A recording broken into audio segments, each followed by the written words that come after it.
Bon, alors c'est une affaire qui est pendante devant la justice et je ne voudrais pas m'étaler, mais je ne vais pas quand même fuir votre question.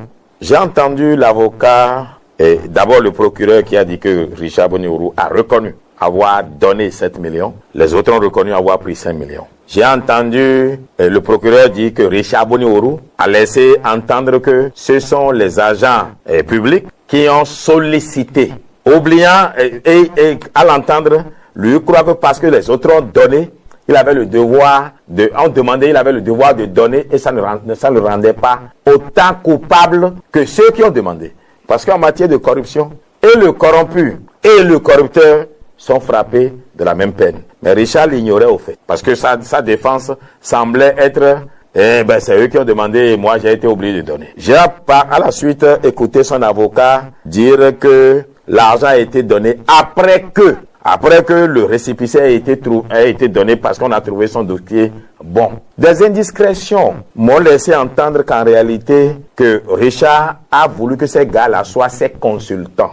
Et ils ont fait le travail de tri avec lui en dehors du ministère. Ils l'ont aidé à remplir les conditions avant qu'il amène le dossier maintenant devant eux encore. Donc il y a un conflit d'intérêt et d'attribution. Il ne peut pas être consultant de quelqu'un qui veut créer son parti politique et être ceux qui reçoivent encore. Ils auraient pu faire ça, qu'il n'y aurait aucun problème s'il n'y avait pas eu après de récompense. Donc le problème, nombreux ne savent pas que Richard, son dossier ne souffre d'aucune irrégularité. C'est pas ce qu'on lui reproche, mais c'est la transaction financière qui a suivi par la suite. Aussi, et j'en aurais terminé, ce sont les bavardages de Richard Boni Ourou lui-même qui ont fait qui a mis la puce à l'oreille aux autorités. C'est lui-même qui se plaignait, qui dénigrait un tout petit peu. Oh, moi ça m'a coûté un peu d'argent, mais j'ai eu. Bon, alors, c'est là, ah bon? Ça lui a coûté de l'argent, ça lui a coûté quoi? Vous comprenez? Donc, ceux qui, dans l'opinion, disent non, c'est Talon qui veut l'éliminer, on veut éliminer un candidat sérieux. Richard Boni Ourou. Il est un candidat sérieux à quoi au Bénin? Il va trouver le parrainage dans quel parti? Attendez, vous allez chez le crapaud, où tout le monde est accroupi, vous demandez de siège.